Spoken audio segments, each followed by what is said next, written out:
அண்ணா கடமை, கண்ணியம், கட்டுப்பாடு கற்பித்து தந்த கழகத்தின் கலங்கரை விளக்கம். சட்டமன்றம், நாடாளுமன்றம், மக்கள் மன்றம் என எல்லா மன்றங்களிலும் உரக்க ஒலித்த உரிமை குரல்.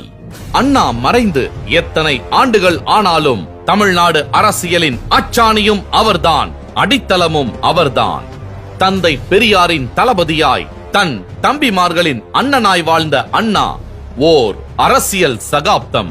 அவர் கால் பதிக்காத துறைகள் இல்லை. நாடறிந்த எழுத்தாளர், நல்ல தமிழ் பேச்சாளர், இயக்கத்தின் கொள்கைகளை பரப்பிய இதழாசிரியர் என பன்முகம் கொண்ட ஆளுமைதான் அண்ணா. மாலை நேர பல்கலைக்கழகமாக பொதுக்கூட்டங்களை மாற்றிக் காட்டிய மகத்தான மாமனிதர். நமக்கு தாய்மொழியான தமிழ் மொழியும் 200 ஆண்டுகளாக நம்மோடு இருந்து வருவதாலே நம்முடைய தோழமை மொழி என்று ஆகியிருக்கின்ற ஆங்கில மொழியும் தான் பழகு மொழியாக, இணைப்பு மொழியாக இன்று எத்தனை இருக்க முடியுமே தவிர இந்தியின் மூலம் இணைப்பை ஏற்படுத்தலாம் என்ற எண்ணமே தவறானதாக. நீங்கள் எந்த புத்தகத்தை எடுத்துக் கொள்ளுங்கள், புத்தகங்களில் பக்கங்கள் எல்லாம் இணைக்கப்பட்டிருக்கின்றன. ஆனால் ஒரு பக்கத்திலே தான் இந்த இணைப்பு இருக்கிறது. புத்தகத்தில் பக்கங்கள் இணைத்திருக்க வேண்டும் என்று சொல்லி 4 பக்கத்தில் தையல் போட்டு இப்பொழுதுதான் புத்தகம் இணைந்து இருக்கிறது என்று சொல்ல மாட்டார். நீதிதேவன் மயக்கம், சிவாஜி கண்ட இந்து ராஜ்யம் என்று அவர் தீட்டிய நாடகங்கள் இன்றைய அரசியலுக்கும் தேவையான, மதவெறிக்கும் ஆரியத்துக்கும் எதிரான ஆயுதங்கள். புராணங்களும் சமஸ்கிருதமும் நிறைந்திருந்த தமிழ் சினிமாவில் அண்ணாதான் அழகு தமிழை அரங்கேற்றினார். புராணங்களை அடிப்படையாக கொண்ட சினிமா டைட்டில்களுக்கு மத்தியில் அண்ணாவின் வேலைக்காரி அழுத்தமான அதிர்வலைகளை ஏற்படுத்தியது. பூனைக்கு ஒரு வழியும் அதன் குட்டிக்கு ஒரு வழி வேண்டுமா என்பார்கள்.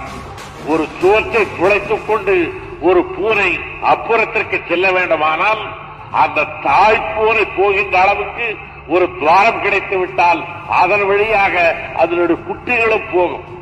இது தாய் நுழைய வேண்டிய ஓட்டை குட்டிக்கு இன்னொன்று தோன்றுகிறேன் என்று பூனை சொல்லாது.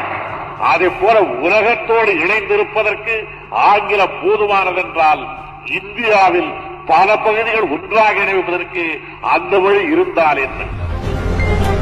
ஆட்டுக்கு தாடியும் நாட்டுக்கு ஆளுநரும் தேவையில்லை என்ற அண்ணாவின் குரல்தான் இன்று இந்தியாவுக்கு தேவையான தீர்க்க தரிசனம்.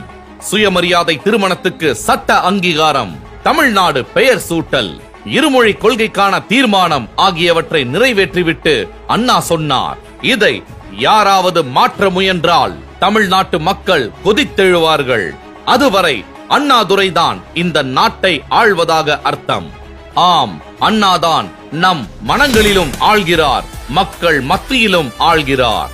பேரறிஞர் அண்ணாவின் தம்பி முத்தமிழறிஞர் கலைஞரின் வழியில் நல்லாட்சி நடத்தி கொண்டிருக்கும் திராவிட மாடல் நாயகர் முத்துவேல் கருணாநிதி ஸ்டாலின் ஆட்சியிலும் அண்ணாவே ஆள்கிறார்.